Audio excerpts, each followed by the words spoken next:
Three, two, one, go.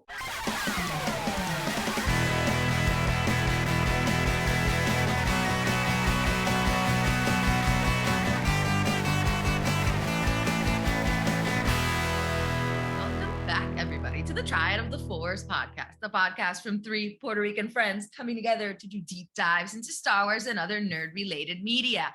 These are our Cassian Fridays, where we talk about every episode of Andor, focusing today on the amazing episode 10, One Way Out. One way out. Oh my God. But before we get into it, we would like to introduce our guest for today, Andrés Cabrera from First Cut, podcast Welcome. writer for Geeks of Color. Welcome to our podcast.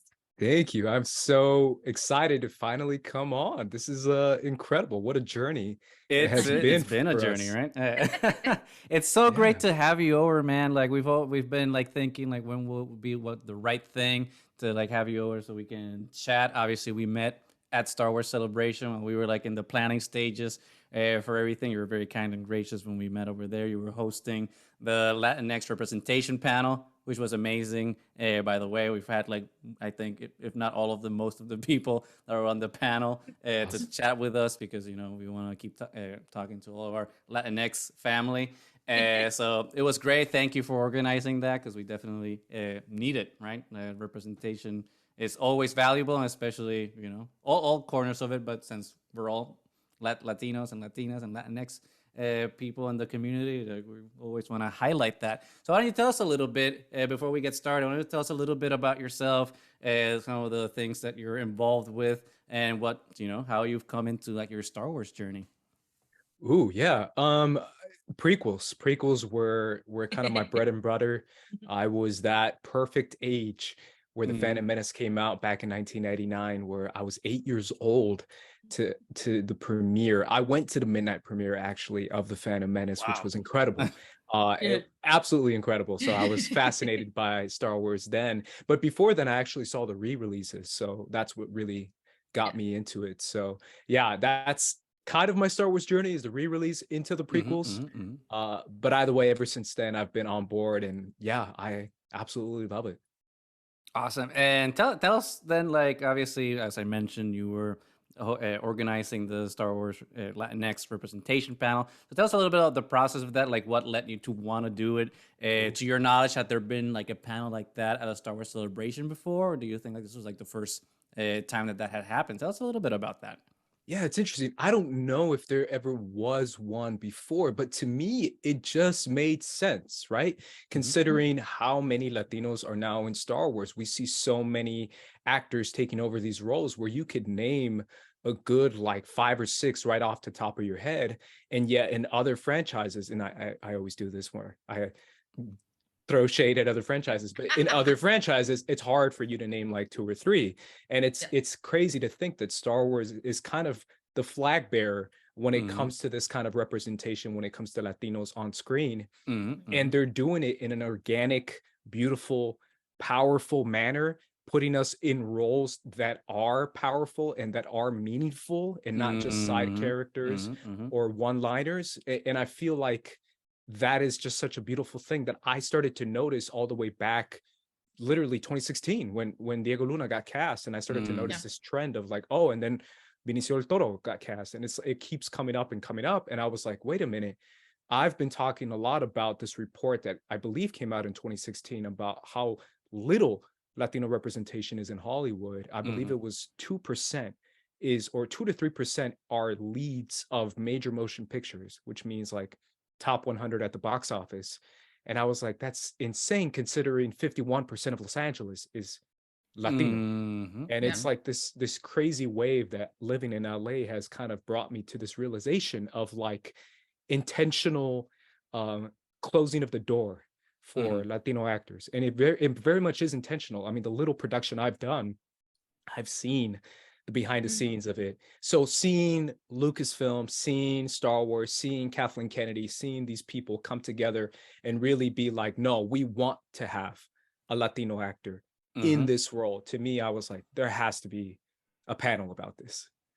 Yes. And it was a double whammy, right? Because when we submitted for Triad of the Force, Yeah, I saw. we weren't cognizant of obviously we weren't cognizant of you submitting like your fan panel. So all of a sudden when we see the schedules, it's like obviously like we're coming at it from like kind of different perspectives, but to have like two stages where we're talking about that at the same time, so to speak, because we're at the same convention was really really beautiful. At the same time, it's just like, oh shit, like are we stepping on each other's toes? But like more is better, and it was very Yes. gratifying, and I think it speaks to Lucasfilm's desire to like start being, because correct me if I'm wrong from your perception, but I feel like before this celebration, like Lucasfilm had been a little bit coy in terms of like its how vocal it has been in terms of its support for diversity, equity, and inclusion.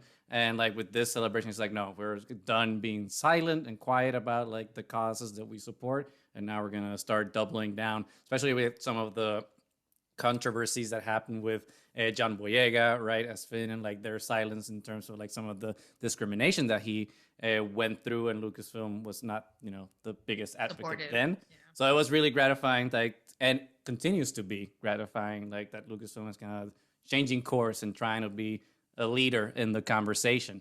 But tell us a little bit now with Andor. Obviously, it's an amazing show, an incredible show that we're thoroughly enjoying. Like, what were your feelings when that show was announced, especially with like Diego Luna as the lead? It's incredible, right? Because I feel like seeing Rogue One, I saw Rogue One and I was like, all right, Cassian's already, top 10 for me. Mhm. Yeah.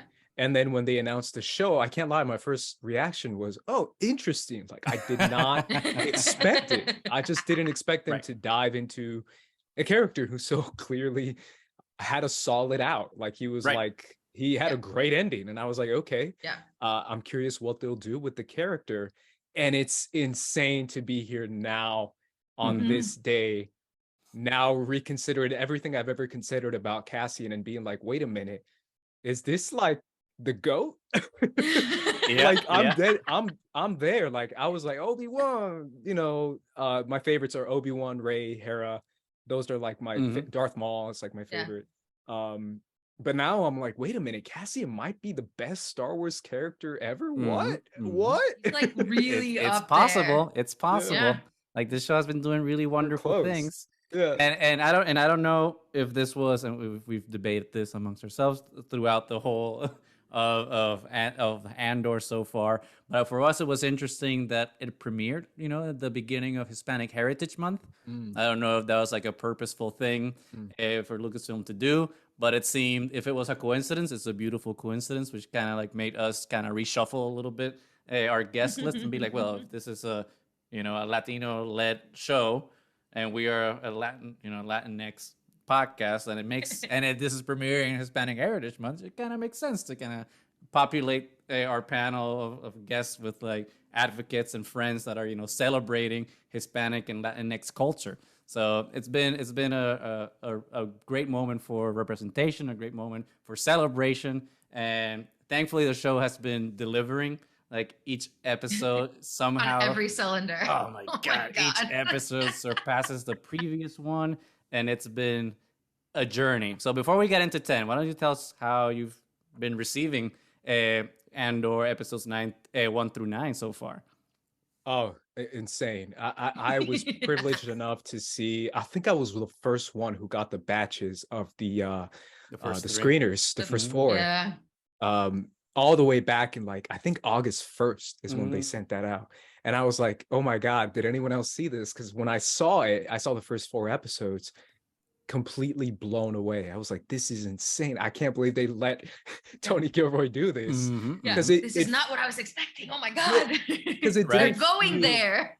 like a Star Wars, like classic Star Wars gunslinger kind of show where we got used to Boba Fett and Mandalorian, that we were like, okay, this is kind of what it is now. The formula was there, and they just completely went against that formula in this show. And now that we've gotten to episode 10, it's phenomenal, absolutely phenomenal. I'm completely blown away by it every week.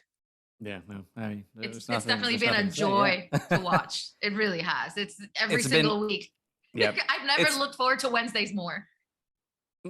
Even though I will say I would have preferred it on Fridays. I still like my Star Wars on Fridays. It's kind of more fun. But that's besides the point.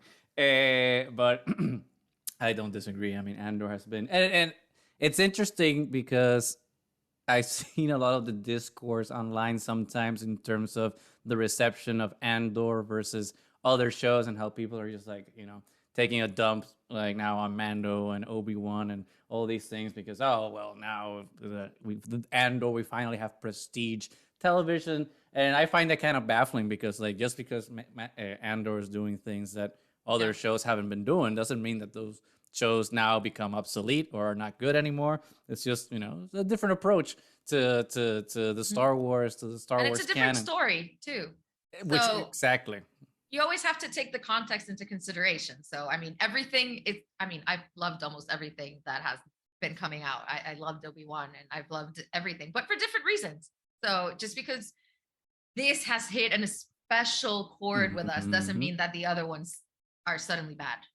That's exactly. not how that works, So it's not how any of this works. Yeah. Yeah. That's not how the Force works. And to that point, I think that it's like you said, each show that does something different based on the story material that it's given. So it's not, we can't expect all shows now to be like Andor because it's not, the tone of Andor is probably not right for Mando season 3 or 4 or whatever. So it's just it's just finding what the right tone is. Like Tales of the Jedi, that was amazing. It's an animation, and there's different outlets, right, to be able to experience Star Wars. And I think we as fans benefit from having like all these different tones and different points of view and different approaches and different formulas for how you want to do the episodes. Like before, the episodic 3-episode arcs were more for Clone Wars and animation. I didn't really think it was going to work for live action, but Andor has proven me wrong. So it doesn't mean that every show that comes out needs to follow this formula because it doesn't necessarily work for every show. So it's just, as long as you keep innovating and giving us stories that resonate, that's all we need, really. Yeah, I feel like this is so clear, but it's interesting how we have to explain it because a lot of people don't get it. Like I see it like a lot of people do the analogy of food, which I think is a really good analogy as far as like what you're eating for breakfast, or maybe you're going on a snack, or maybe you're trying something sugary or sweet, or there's different types of meals. I do it in analogy of sports because I'm a sports fan, and I love different types of sports, and I see it as like different types of sports. Like you don't watch certain sports to get the same thing you want out of other sports, right? And it's a different pacing. Like I say, Andor is just like playing a completely different sport than Mandalorian. It doesn't mean football is bad. It just means like it's a different sport. It's a different thing that they're trying to accomplish with different goals, with different pacing, with different everything. It's just completely different, and it doesn't mean it's better or worse. It just means it's doing its own thing, and you can have a preference for that. That's totally okay. But when you start to say like, wait a minute, this is all the same and this one's better, it's like it's clearly not the same. And you're maybe missing the point a little bit. And kind of well, whatever, people will engage with media in whatever way they choose to, and if they kind of choose to have this adversarial positions in terms of like the fandom that they enjoy, that's up to them, because you're cannibalizing yourself. It's you just have open arms and accept everything. But that being said, episode 10, One Way Out. Holy crap. Holy crap. I was very privileged to have seen the episode a little early, so I saw it last week, and it's been the worst week of my life because I'm just like, I can't talk about it. I cannot talk about it. But and I remember telling Nani, get ready. I was like, shut up, please, shut up. Yes. Let me watch this at my own time. The day is finally here. We can finally talk about episode 10, and what an amazing episode. Like, it just was firing on all cylinders. It's the prison break that everyone was expecting, but not in the way that they were expecting, perhaps. So, Andres, what did you think? What's your review for episode 10, One Way Out, written by Bo Willimon, which is an amazing writer? It's hard to compare episodes and be like, which one's the best? Yeah. But this is definitely up there as far as top two, top three. It's definitely this one in episode 7 for me, the two escape episodes, right? The two exciting episodes where they do a really good job of building up this tension. And then when we get the release of that tension and when we finally get the feeling, it's like a cathartic feeling, right? Yes. Of having all these pent up emotions and all this pent up mix of emotions of rage, of hope, of fear, like everything is just built up inside the audience. And then we finally get the release in these 2 episodes with episode 7 and now episode 10.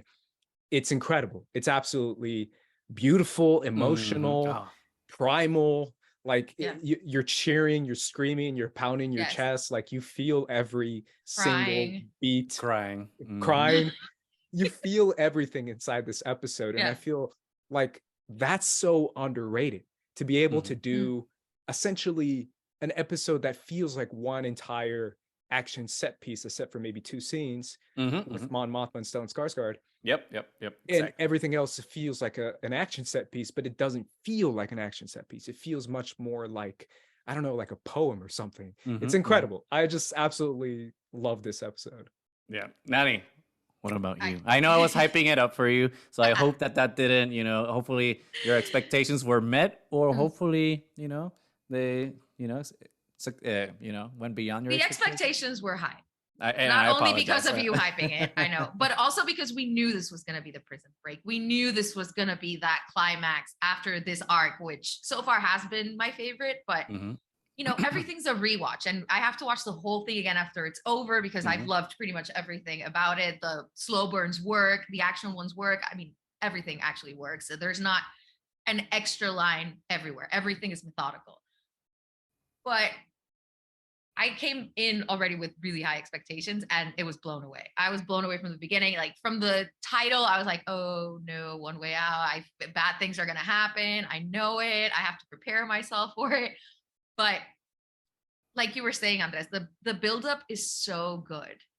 Yeah, people sometimes complain about, slow burns, but it pays off so well because that tension was building up from before the episode even started. You're starting to see those seeds of rebellion. You're starting to see Andor himself like trying to be more of a leader and not as selfish as he was before. You see the Andy Serkis was a masterclass. I mean, to see this guy who was kind of like part of the machine and then ending up being the one that, is the impetus for everybody just really standing out. And the fact that Andor has to convince him first, it's, and when everything starts happening, the adrenaline, my heart was beating so fast and you don't really know where anybody's going to end up. The only one that for sure is going to survive the escape is Cassian because he's going to be in Rogue One, but we don't know what's going to happen to everybody else.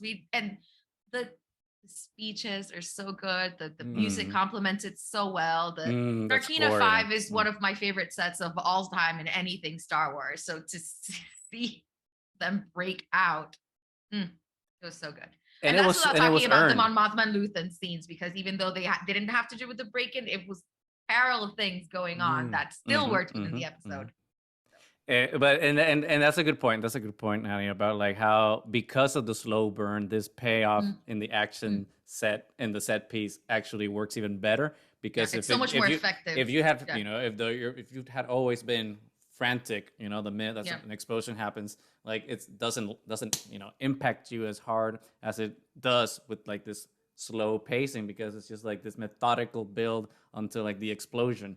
And like this whole prison sequence was so incredible, especially when anchored through Kino. Like I was gonna say Kevin Smith for some reason. I saw Clerks this week, so my mind is mixed with fandoms right now. With Andy Serkis and obviously Diego and Cassian's interaction, which like kudos to like Toby Haynes and Tony Gilroy and Bo Willimon with the development of Kino Loy and Andy Serkis, obviously, because in just 3 episodes, like his arc, it's a complete arc, where we just meet like the curmudgeon, business runner guy, whatever you want to call it, to like the selfless liberator, which we'll talk about that final scene that Andy has, but it's anchored through those performances, and then obviously Cassian's transformation from this, the selfish hustler that we see in Ferrex to like now a nascent leader of the rebellion. And oh my God, it's just so good, so good.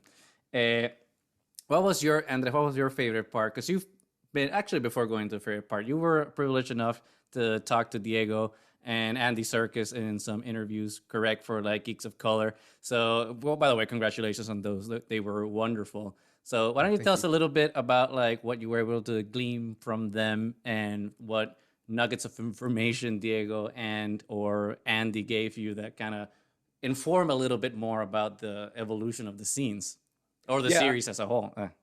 Yeah, no, I feel like Andy did a really good job of telling me how much of this relationship that was created with Kino and Cassian was built on this kind of mirror mutual respect and almost like this recognition of this coming leader, where you if a leader, someone who's been on top for so long, starts to be like, yo, there's something different about this guy. Like this guy's different. Like he's built different. And he felt that when it comes to Cassian's character, and how Kino's recognition of that becomes so important to Andor accepting that and eventually taking on that role, because that's the thing that kind of blew me away the most when it comes to, I feel like it was episode 9, because in episode 8 we get an introduction to the prison and we're there. And it feels, and at the end of the episode it ends with everyone just working on construction, and it feels like almost this like brainwashing system where slowly but surely you start to feel like it's hopeless. And in episode 9 we pick up and we see Cassian doing his thing, and I'm like, okay, you know, he's part of the system, he's committed to the cause, he's stuck, he's done. But no, he goes to the bathroom and he's like trying to break out already. And he's commanding guys with just eye movements. He's telling guys like, hey, look over there, look over here. And I was like, yo, this guy's been in there for 30 days and he's already like leading a group of men, like he's leading this team. And I feel like Kino's character is the first one who really captures that and really brings that out of him. And they hinted it in episode 9 with him being like, oh, this was your idea? Oh, you're helping out here? Like, exactly. Oh, that's interesting. That's pretty good. And then when he starts to listen to him, when Cassian starts to get in his ear about if the Empire is listening or not. Like no one's listening. Yeah, but those little things are what make the relationship of like this passing of a baton between Kino and Cassian so incredible. This episode is so incredible. This entire arc of Narkina 5. And especially because it was clear from the beginning that Cassian recognized that there was no pulling this off without Kino's backing, because he's been the leader of these men from the beginning, and he's the one that's been trying to give them hope that as long as we fulfill our quota, as long as we do all our shifts, we're getting out. And to hear when Kino finally realizes that this is not happening. No more counting shifts. And so I know, Gus, that one of your favorite parts is Luthen's speech, but I love we'll get to that. that it starts right where episode 9 ended. So Kino just made this realization that no one's getting out. Him, you know, getting euthanized basically because he had a stroke is better off than everybody that's going to be in the prison. But he's still in denial about what's really happening. And Cassian has to start to speak to him, like convince him that no, this is our only chance. We have to do this tomorrow. This is it. There's no fixing this. And my favorite line was when Diego tells him, you know what happened? They destroyed this entire floor because of what happened. What does that tell you? And Kino says, it's a show of power. And he says, power doesn't panic. Oh, so good. And to see that transition, that you see Kino panicking, like he messes up his hair, who's always perfect, whatever. And when it goes on program, he has to like visibly pull his hair back and be like, we're on program. And it's just every detail works. So, and it's really like, and I know everyone has been saying the same thing, but it's really a credit to Andy Serkis and what an amazing actor he is, because he's so expressive with his face. And I don't know if it's because him doing mocap so long that he's had to like learn how to be able to like project himself even when the final product is not himself, it's a digital creation. That like he's had to like hone that skill so much that like you get so much emotion from just like the tiniest twitch of his eye, or like or movement of his mouth. It's a very, very subtle things that he does, because in this episode there's a lot of like close-ups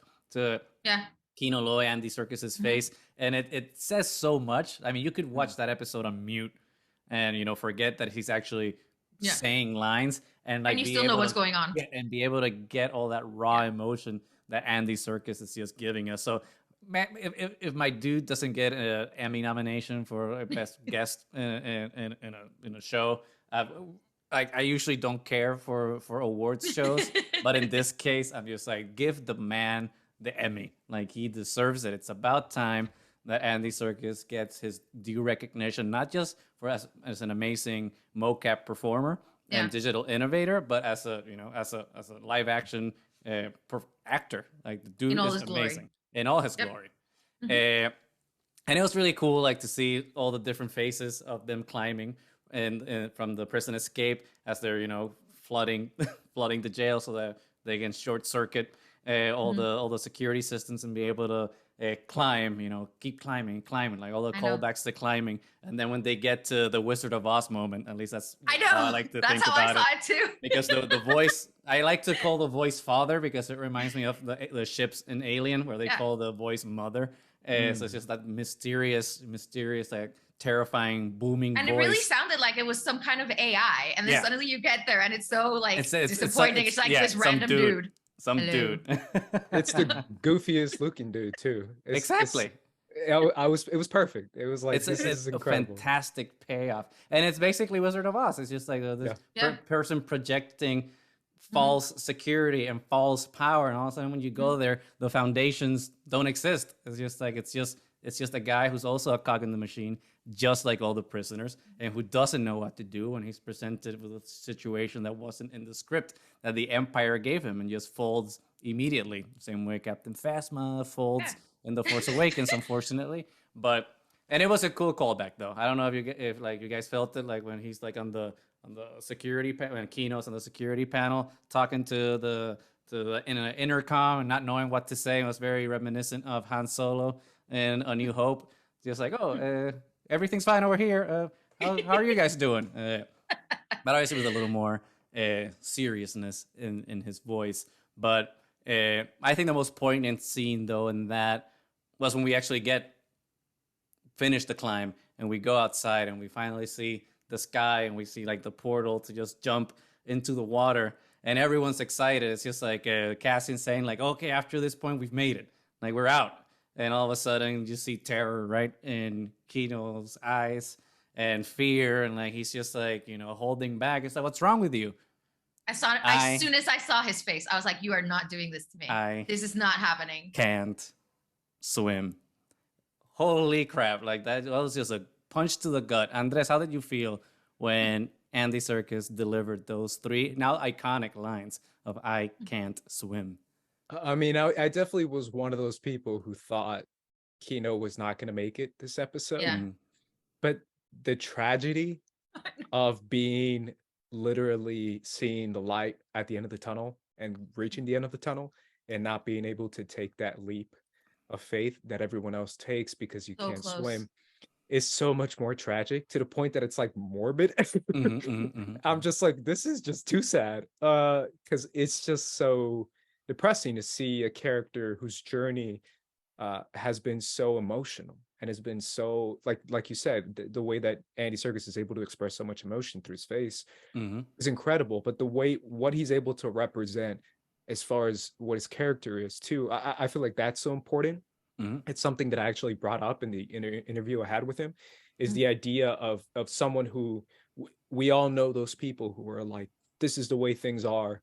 This is, I'm committed to the cause. If you just follow the rules, you'll get rewarded. If not, that's on you. Like you did the time, you do the crime or whatever. And he represents those kind of guys, and how Cassian is able to influence him little by little.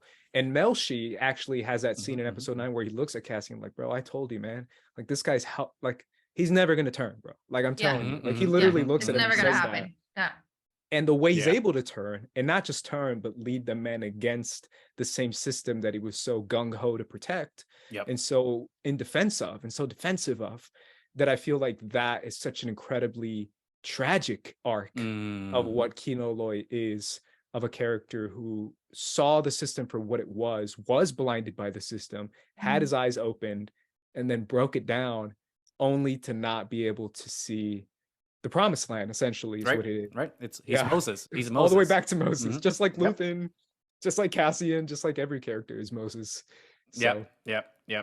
I was gonna get into like the whole Moses allegory, but we got there a little early, because it's interesting, and obviously we'll talk about Luthen at the end. But in a way, Kino and Luthen are like light side, dark side Moseses. You know, they're both men that like have turned their backs to a certain way of, or purity of a cause, and through their transgressions or transformations have become like a liberator that will never be able to like see what they have been fighting for. But and even they're garbed, they're in opposing, you know, circumstances.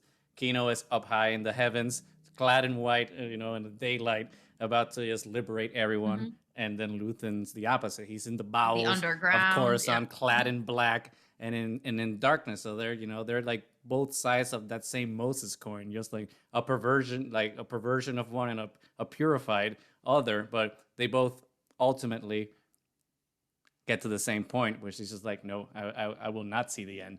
I might sacrifice. And sacrifice. But Nani, how do you feel about Kino and his 3 words? It killed me. I started crying like a little baby, because Kino was so good. What you were saying, Andres, that it's about turning your philosophy. He has floaties. He survived. No, he didn't. But I mean, at the beginning, Kino would literally like turn his back on Cassian. Like Cassian would try to speak to him, and in this bed, like he would literally turn his back towards him. And then it's this evolution of this character, and how at first, when he starts speaking through the microphone to the rest of the Narkina 5 residents, unwilling residents. Yeah, he's like, oh, okay, the floors are off, we're good, whatever. And Cassian's like, that's all you got? And he has to find that leader within himself. And I kind of love that. First, he has to kind of like repeat what Anders said to him, which got him to turn. He uses that and then finds his own voice. And he becomes this liberator, which is fantastic. And just his face when he saw it. And it makes me think that maybe when he said at the beginning of the episode that he's just going to assume that he's already dead, that he knew something like this might happen, because we are in a water planet, and maybe we'll get to the exit and there's not going to be any exit for me because I can't swim. So, and I do love that acceptance of, I'll assume I'm already dead, which kind of frees me to do what I want to do in whatever time I have left, instead of just being a tool of the Empire. Right. And it's just that I think it speaks also obviously to Cassian's character, because he ends up sacrificing his life too at the end. So I think from this moment on, it's the presumption, if you join the rebellion, just presume you're dead. So you won't be disappointed if you're never there to see the outcome of the rebellion. Lower your expectations. So, you'll never be disappointed. You know?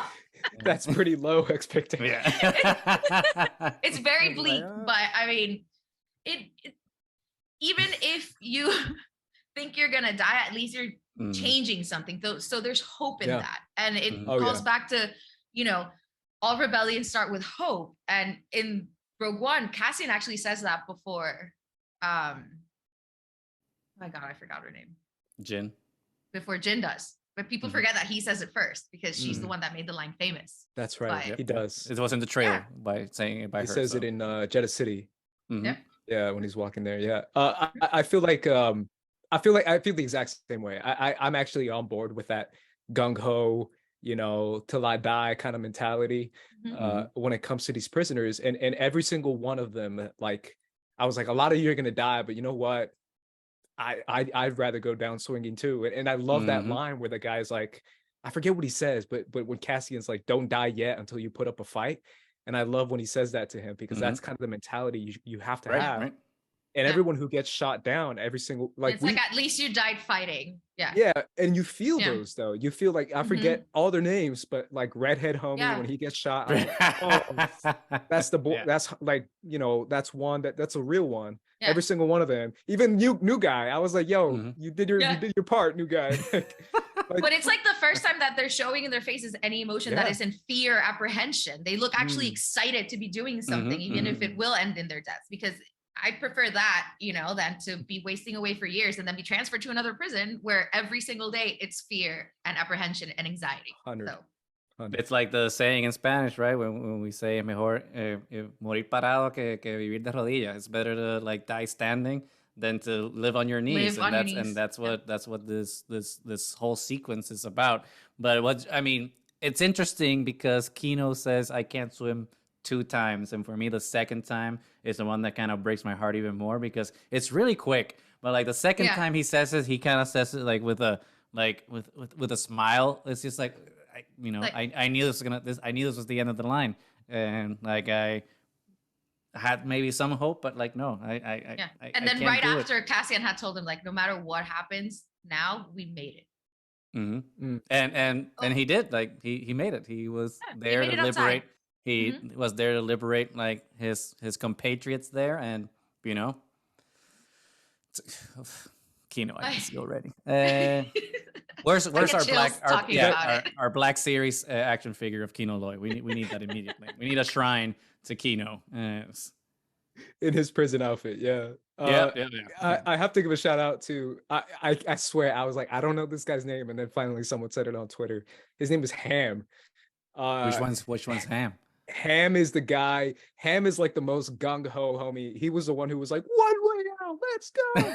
And then the one that started the chanting. Yeah, but he was also the one who first took the dive after the first guy fell. Like the first guy just fell. Yeah. And then he was the one who was like, one way out, let's go. And he was just like, YOLO. And he jumped, and I was like, yo, that's the homie right there. I love that guy. Because at first I'll need to rewatch that and maybe we need to make a TikTok in honor of him. Yeah, because at first you're like, initially, like if you're in that situation, you're like, well, that's a 50-foot drop, right? Yeah, I guess we're stuck. Pause for a minute. Yeah, and everyone's like, nope, whoa, we're stuck. Like, oh crap, 50-foot drop, and then this guy's like, yo, way out. And after that, everyone's like, yeah, I guess so. Fully committed. Ham was on the X Games before. He's like, this is not the first time. Let's do this. This is bungee jumping. Screw it. But you know, we can as always with like every single thing on this show we can be talking for hours just about this prison escape sequence. But there's 2 more scenes that happened in the show. They were very short scenes in comparison with the prison escape, but very poignant, very important scenes, and obviously deserves a lot of attention. And one of those hasn't been getting the traction that it deserves, and that's Mon Mothma sequence with I forgot the gangster's name. I'm sorry, I'm terrible with names.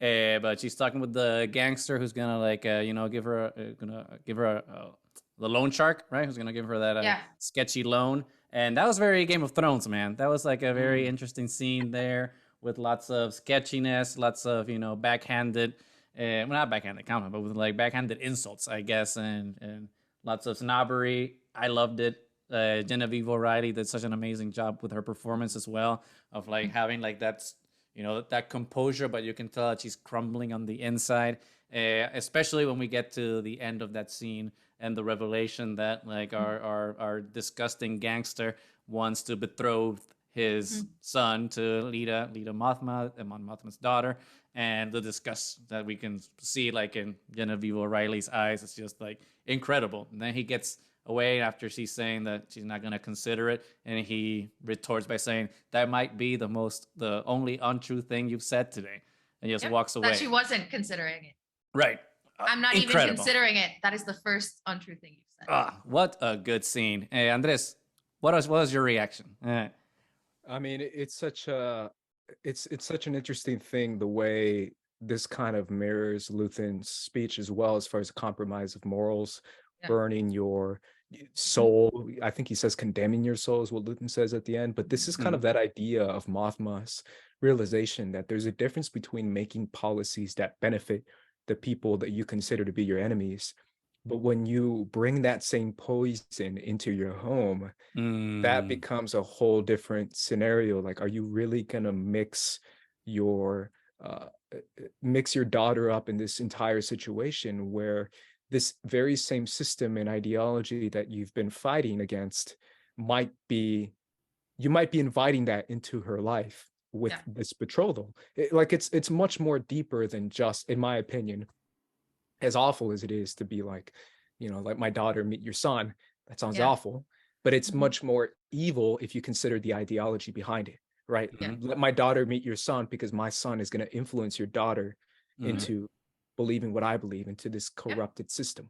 And that's 10 times more evil than anything you can possibly imagine. So I don't know. Like, I'm not a parent, obviously, but I don't know if I could accept this. But then again, I'm not in this situation. And it's one of those things where no matter what happens, it feels like a very frustrating position to be in that she's currently in. Yeah. Nani, how about you? It all speaks back to like one of the themes I think that really went through this episode, which is sacrifice and how much sacrifice everybody's willing to make. And there's something you said, Gus, that she looked very poised. I don't think she did. Watch her body language again. Her hands are like braced on the sofa. Like she's just waiting for the roof to crash in around her because she knows just by meeting this guy that she's already compromising her morals. And there's a difference between, because she already thinks that Luthen is too radical. She can't really understand Vel, who's been in the trenches. She's trying to fight from behind the lines and she's trying to break some rules, but she's not completely committed to what it means to be a rebel completely yet. And there were so many nuances in it because when she's talking to, gangster dude, I forgot the name too, that she wants to stay with her, she wants enough of her morality to still be intact because she says, I'll do this with you, but I want to pay you for it because I don't want to owe anybody any favors. That makes me uncomfortable. And he says, making you uncomfortable is the point. Because this isn't a normal transaction. It's not about you pay me. That's not where I'm from. That's not the world I live in. That's not the world we live in anymore. And the fact that, and you said, Gus, that there was disgust, but I would disagree with you and say that there was just real fear. It's the first time that we've seen real fear from Mon Mothma because she is considering giving her daughter away. And that's why he says this is the first untrue thing that you've said because she is considering it and it terrifies her that she is considering it. So there was so much in that one scene. Which is a credit to the writing because it's so rich. It's a short scene, but like there's so much nuance into it, and I agree. It's one of those things where it's just like the sins of the father type of thing. Although here it would be the sins of the mother, and it's something that she wants to avoid. She wants to, even if she will need to like make some deals with some devils to advocate like the cause that she believes in. She wants to insulate her family, and she's like, well, like I want this to only be a part of me and not be a part of you so that if something happens, you're still protected. You're still pure. Yeah. Like and sacrificing Perrin is okay, but not the daughter. Well, come on, Perrin is a scumbag. We need to burn him at the stake. Come on. The dude sucks. And people give a lot of flack to her daughter. And it's just like, people forget she's a teenager. Teenagers are impressionable. They're going through stuff, puberty. She has a scumbag dad. I'm pretty sure that she gets bullied at school. So it's just like, come on, we were all kids. We were all scumbags. Yeah. Mom's overworked, probably not around as much as she wants. So let's not. Like, there's a problem with our culture and society to always antagonize women, especially like young women. For like, oh, you listen to the wrong music. For just being a teenager. Or you like Barbies or whatever. And it's like, can we just normalize people just being people, especially girls being whoever they want to be? And like, I think Alita's being a victim of our cultural bias against the teenager girl trope. And that's it's not her fault. It's not her fault. But Mon wants to spare her, right, from like any of her vile dealings, and the fact that like this our gangster friend has honed in, like, because he knows strategically what he has to do to just break Mon Mothma, and it's so precise. It's like a scalpel. He just knew, this is the button I have to push. Yeah, it's like money means nothing to me at this point. Yeah. I feel like a lot of it too has to do with this idea of like he knows her reputation. He knows that Mon Mothma, the holier than thou, righteous lady who's always fighting against corruption, is now now asking me for her money for her charitable foundation. Like even how he says it, he's like, sure, charity. Right. Yeah, he knows what's up. I know you're corrupt as much as I am, is basically what he's trying to say. Yeah. But now I want to attack your heart, and I want to prove that you're just as bad as I am. And that's kind of his thing, is trying to pull this out of Mon to try and do that, to try and make himself feel better, almost make himself feel justified in who he is. If the most righteous, most, you know, down to the cause, committed to the cause, unwavering politician there is, which is Mon Mothma, is the same, is corrupt as much as I am, then, you know, so be it. This is, you know, exactly what I want. Money is nothing to him. He wants to have that kind of feeling of being able to influence even the most uncorruptible people. And control. Being able to control this incredibly influential person who's not supposed to be, you know. Yeah. Which is again like a parallel, right, to like what's happening in Luthen's scene, which is like another inverted scene, because Mon Mothma's in the sky in a beautiful, brightly lit apartment. She's clad in white, so it's like this illusion of pureness, and then this darkness infiltrates it. And with Luthen, it's kind of like the opposite. It's like he's the agent of evil, and I use evil very cautiously, in the bowels, clad in black, in darkness, and then this basically angel comes down to give him and try to like free himself from that. So it's just like those inverted situations for like the same end goal, right? Because like Mon and Luthen are trying to achieve the same thing, which is like the destruction of the empire and the restoration of freedom and democracy. But it's really interesting, and it's like it pays off so well, because it's like it brings in the tension, which is I think a problem sometimes with prequels. It's like, how do you make a story tense when we kind of know what happens to a lot of these characters? Obviously, a part of the benefit for that in this show is that a lot of these characters are new, but for a character like Mon Mothma, which we kind of do know, right? Not where she necessarily ends, even though we kind of do if you read the books, but like we don't really, there's a lot of gaps like in her story. Yeah. So like there's a lot of space to play with, like, oh, is Mon Mothma not as pure as we thought she was? Did she do some like, because this is not shady, right? This is horrifying, because there's a difference between meeting with a loan shark and getting a loan from him, and there's a difference in like selling off of your daughter. Well, that's a harsh word. Betrothing your daughter to a gangster's son for that ability to be able to further your cause. So what's gonna happen? Stay tuned to the next 2 episodes, I guess. We'll do our responsible speculation at the end, I guess. But we've been talking a lot. We've been building up into the bowels of Coruscant, into the Dark Man himself, Luthen, Mr. Monologue Rail. Holy crap! What a scene! Like I had been hearing rumblings from some people that were able to see the episode early about this monologue that the episode ends in and how epic it is, and you just build expectation on me, and then I saw the episode. I was like, holy crap!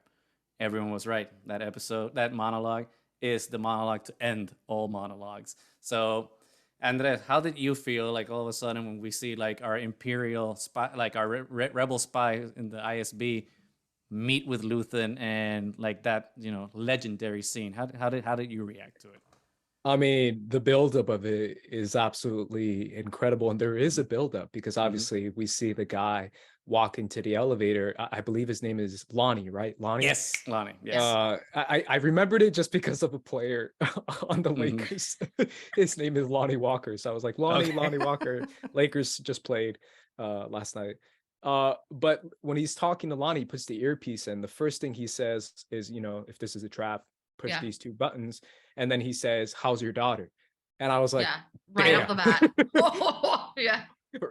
Literally, he hasn't seen this guy in a year. And that's the first thing he says, like already a threat against his own family, paving the way and painting the picture of who Luthen is, right? Luthen's also a gangster. Like he's a gangster.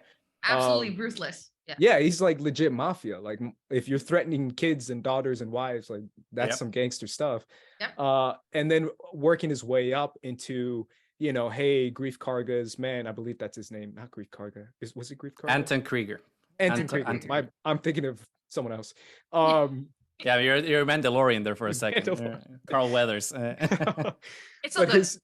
But his men are about to be set in a trap, you know, let him know. And he's like, oh, I guess we lost 50 men. And I was like, damn, like those are 2 dams in a row where I was like, Jesus, this guy really is that dude. Like he is that guy. Building all the way up to the speech and delivering what he says, talking about burning his soul, condemning his soul, not seeing that sunrise that he burns himself for, which I thought was very poignant, right? Because he says he burns himself for the sunrise, implying that that sunrise, part of that light you're seeing is him on fire, right? Which is insane. Yeah.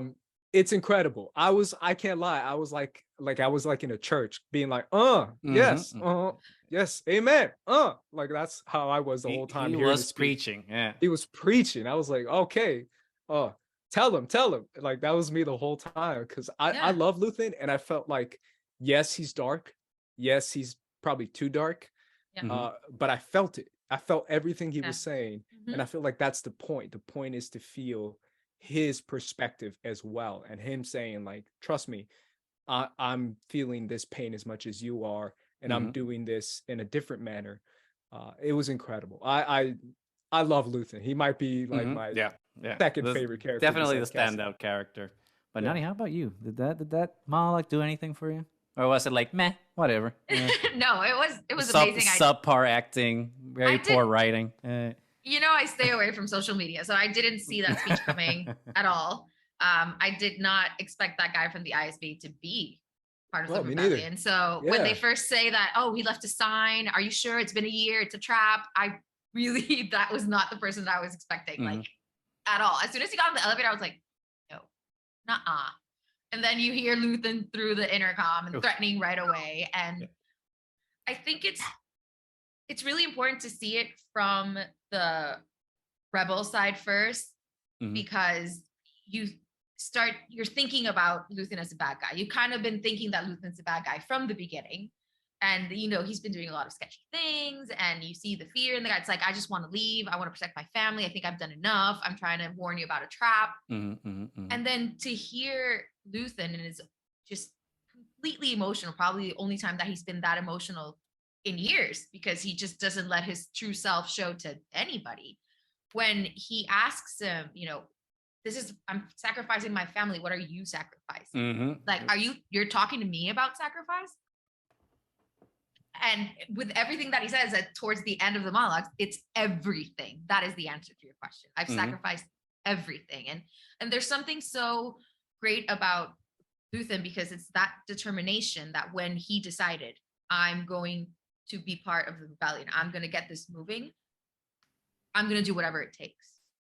Even if it means damning myself to hell, I will do it, because it needs to be done. And I would rather the future generations not have to soil themselves if I'm able to do it and take that weight off of those people. And if I'm doing it, I expect the rest of you to do it as well.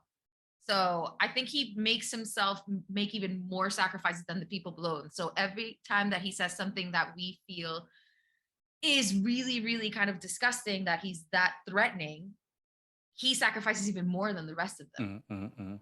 So I don't know. I think it made him scarier and more sympathetic at the same time. So I don't know.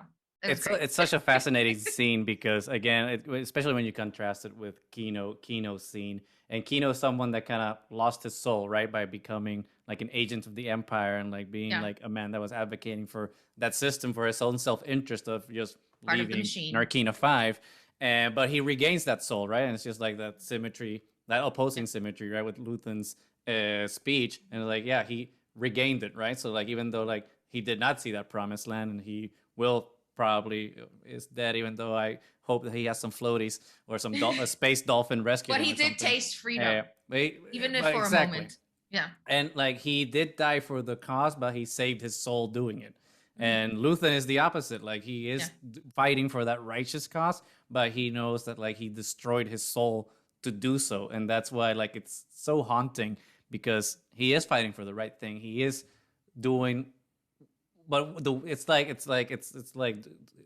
the doing anything worth it for the right cause. It's just like and that's that morality question that then we have with all these different approaches, like Mon Mothma's approach, Saw Gerrera's approach, Luthen's approach, ultimately Cassian's approach. It's like who is the person that has like the moral high ground in terms of like how we approach the question of freedom.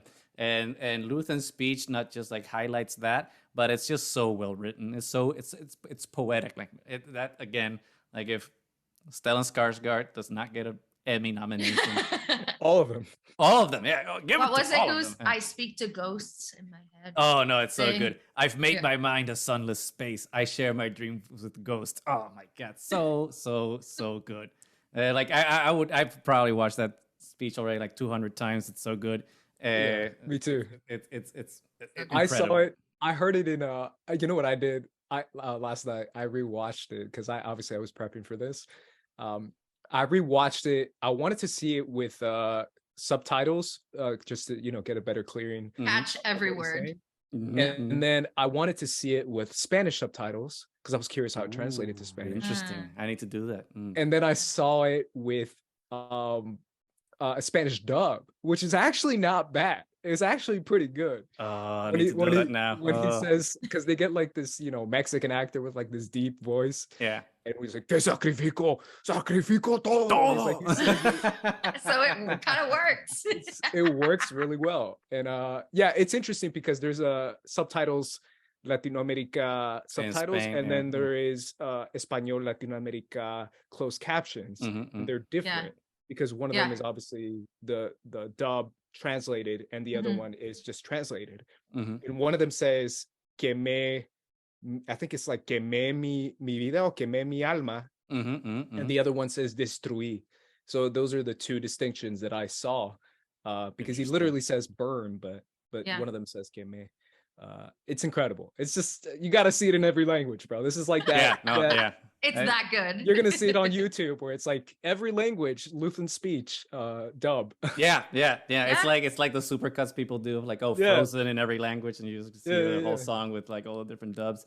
But it's so good because I would imagine like every single voice actor that was doing that dub read it, and it's just like, oh wait, this is this is juicy. It's just like, let's do it. Like I'm gonna put all my effort and all my acting prowess into this, and that'll be a fun YouTube edit. So we're not gonna do it, but if anyone's listening and you have time, do it, because we'll watch.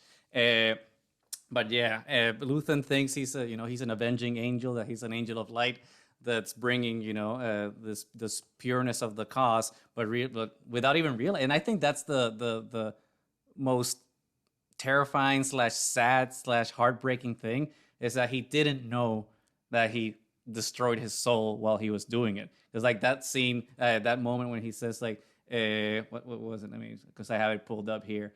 There's only one conclusion, blah, blah, blah, blah. Oh yeah. I yearned to be a savior against injustice without contemplating the cost. And by the time I looked down, there was no longer any ground beneath my feet, which is just like, oh crap, like you didn't even realize that you were destroying yourself. You were just burning yourself without realizing until it was too late. And then you just became a husk of a man. You're just like someone without a soul that just has to just keep going because there's nothing else. But yeah, he's already committed to it. He's too far gone, and now he admits that he will continue to damn himself. He doesn't see redemption for himself, and he thinks that because other people will be able to benefit from what he does, that's enough, which just makes it so sad. The only redemption is death at this point. Just like there's that's the only thing he has left to give, is his life for the cause, which kind of leads us a little bit to like now like the speculative part, right, over which we call like responsible speculation. There's like, obviously this is a cliffhanger of an episode, because now we have like the final 2-episode arc of Andor. So what do we think? I mean, we obviously have like Luthen's dark, ominous, haunting monologue, Mon Mothma's stressful decision to make, and now Cassian's liberation, and what he will probably do to like, because he needs to go back to Ferrix, right, to help Marva and Bix liberate themselves. So Andres, let's start with you. What do you think is gonna happen like in these last 2 episodes? How is the season gonna wrap up? I definitely feel like it's gonna end up on Ferrex. It's definitely gonna wrap up there, back with Marva, back with Bix. That's I think a given, right? I don't think I'm necessarily reaching if I say that, because we saw that scene with Cinta still there, and that undercover ISB guy was there stalking her as well. That's one. Right. Two, you know what I really think, and I feel like this is going off of Luthen's speech. I think that moment when he said, when Luthen said over the speaker, he said, Dedra Miro is built different. You know, be on the lookout for her. And he's like, Dedra Miro, she's wasting her time. Like, she's nothing to me. I feel like that hubris, I was like, I kind of feel like the season's gonna end with Dedra killing Luthen or capturing Luthen. Twice the pride, double the fall. Yeah, where he's just like, he's like so above it all, and he's like, yeah, I encourage that because she's nothing to me. And I feel like, ooh, as soon as I heard that, I was like, is Dedra gonna get Luthen? Is she gonna actually do it? Because I feel like that moment where she walks out of the room, everyone read that as like, oh, she's just doing her job. And I was like, I think she knows something's up with Lonnie. And I feel like that's going to lead back to Luthen. Like she has like information that she didn't share so that she can get ahead of the... Yeah, and I feel like we might be seeing the end of Luthen by the end of the season. That's my big... I mean, probably, but... Probably. Yeah. I think Clay is going to take over, though. And I think Clay is going to be just as gangster as he is. Yeah, no, she's his number two, Clay. Oh, yeah. Yeah. So I feel like that might be where we're headed. And then maybe build up Dedra to be the big bad for season 2. I think is what we're so it might be like a showdown between Dedra and Luthen, and then Cyril and then maybe Cyril hopefully Cyril. I know everyone loves Cyril, but I can't wait if I kind of want to see Cyril die this season. Oh yeah, he's an incel. I kind of want to have this epic moment. I said it last week on my show talking about Andor, where he's gonna have this I believe it's Inigo Montoya. His like, you killed my father. Prepare like, you killed my father. Like Cyril, and then he's gonna have this like Indiana Jones type face down with Cassian, and Cassian's just gonna be like shoots him and just walks away. Like, who was that guy? Like, I don't even know who that guy was. Who was that guy?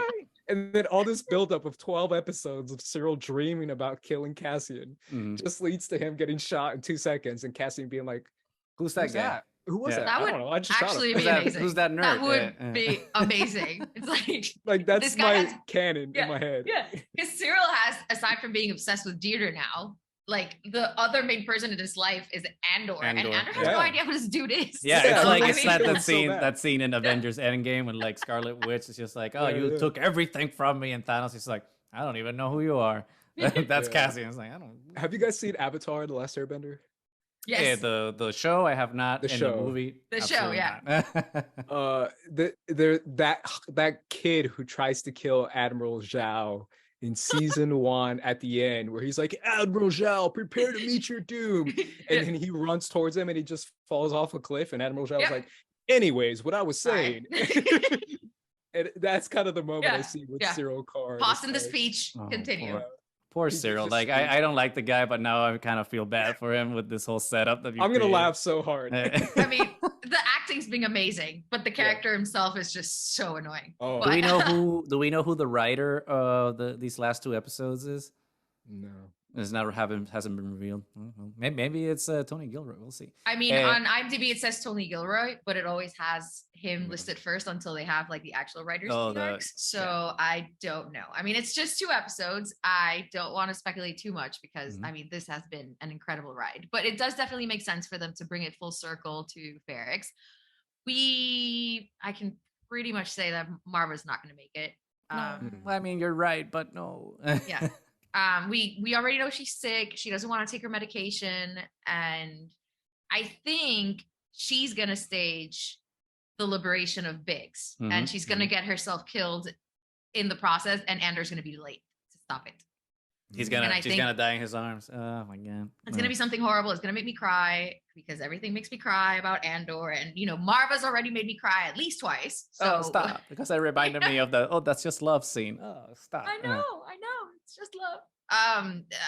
But I don't know. At this point, I'm just really optimistic that it's going to be a beautiful ending. They have 2 episodes to do it. We're coming from this huge high, and even if it's like slow burn the rest of the way, I am confident that it's just going to be really necessary character development, and we're going to see a fulfillment of a lot of the themes that we've been learning so far, because this is how I think Cassian starts to really accept himself as a rebel. And then season 2 is going to be him actually being a rebel. So I think these last 2 episodes are really going to cement that change for him. And I think we're going to see Mon Mothma choosing what path she's going to go forward in as well. So for those pivotal characters that we know are going to survive season 1, I think it's going to cement like what direction, what path they're going to be leading from now on. So I don't know. I'm just looking forward to it. I'm going to be really sad when it ends, but I'm really happy that we get a second No, it's not. season It's for not sure. ending. Yeah, it's not ending. It's pausing until it restarts when season 2 comes out. But no, but I agree with like everything that everyone has said. The only thing that I think I would have to add in terms of like expectations that I think will happen in the next 2 episodes, it's just I think that we still need to bring back the manifesto. Because that's a plot line, and I think it's coming back because the writing on this show has been like so good in terms of like setups and payoffs and being able to like tie narrative threads together. And I don't think something that important is going to be left behind. Because they just mentioned that, oh, here's the manifesto, and then you're going to be like, okay, well, we've never seen Cassian do anything with it. So I think maybe there's going to be like a quiet moment in episode 11 where like Cassian comes back and is able to get the manifesto back and read it, and that's when like I kind of hope he left it behind clicks. And Marva has it and has been spreading it. That would or something like that, because like he still needs like that final piece to unlock rebellion and be like, okay, I'm not just like fighting for other people, but now I'm fighting for the cause per se and committing himself to that. So I think that the writing implies that we'll close that loop of the manifesto at this point. I'll be disappointed. And maybe some kind of hint about his sister, because that's where we started. And I don't think we're leaving that completely untouched. Because I think that's a red herring for sure. Well, not for sure. I mean, she could be dead, but I don't think they would leave 100%. It without saying anything. I think there's going to be something about it. Like either we found her, or we know she's been dead, or we know we're something.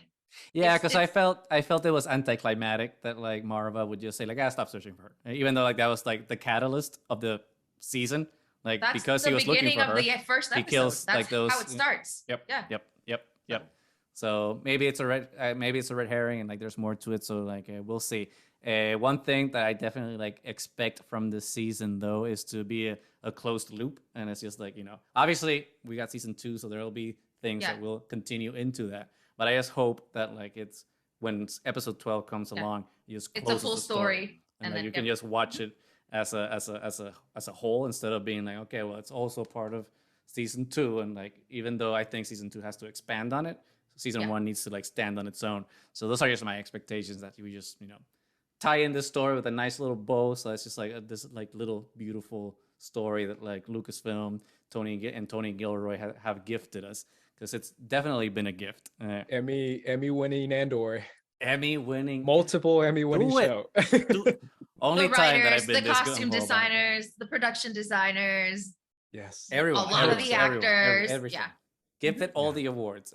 Like I kind of hate using the term prestige television because it's kind of snobby. But like honestly, like Andor has been that good in every single department. Acting has been incredible. Writing has been like top notch. The production, the VFX, everything. I mean, especially for like a TV show. The score. Nicholas Britell. Yeah. Thank you. He's like unlocked.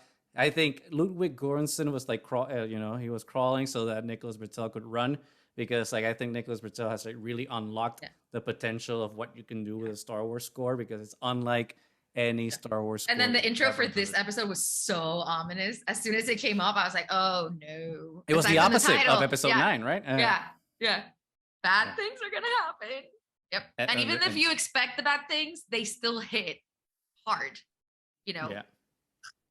Oh, so good, so good. But As always, we could be talking for hours and hours and hours. And at this point, we kind of have. It's like we have the 10 episodes. No, actually, 8 episodes because the first 3 were together. But so we have a bunch of hours of Andor talk. If you want to listen to that, go back and listen to our stupid thoughts. But before we wrap up, Andres, thank you so much for joining us. This has been such a great conversation. We really appreciate you being with us. But before, why don't you tell us a little bit of like where people can find you and some other projects that you have going on? Yeah, obviously, everyone can find me on Twitter and Instagram at Squad Leader Ace, and you can find my YouTube channel at First Cut. I do some Andor stuff on there as well. So yeah, make sure you check that out. Oh yeah, also I forgot I'm on TikTok. I always forget. First Cut on TikTok. You can check out my channel on there as well. Perfect. And we'll Awesome. leave links down in the description below so that it's easier for everyone to find you. So please follow Andres, like great content creator, good friend of the channel, and good also an advocate like us, representation and equity in Star Wars and other nerd related media, because Andres also talks about everything else, not just War of the Stars. But with that, I think One Way Out is wrapped up for today. Until next week. So Nani, sign us off. Andres, thank you so much for joining us. It was a pleasure to have you on. I'm so glad to meet you finally. But for now, we are done. We are Triad of the Force. We have 2 episodes of Andor to go. We are so excited. We will be back with regularly scheduled episodes. We love other nerd whimsies as well. Mm-hmm. So like, subscribe, leave us a comment. And until next time, may the Force be with you.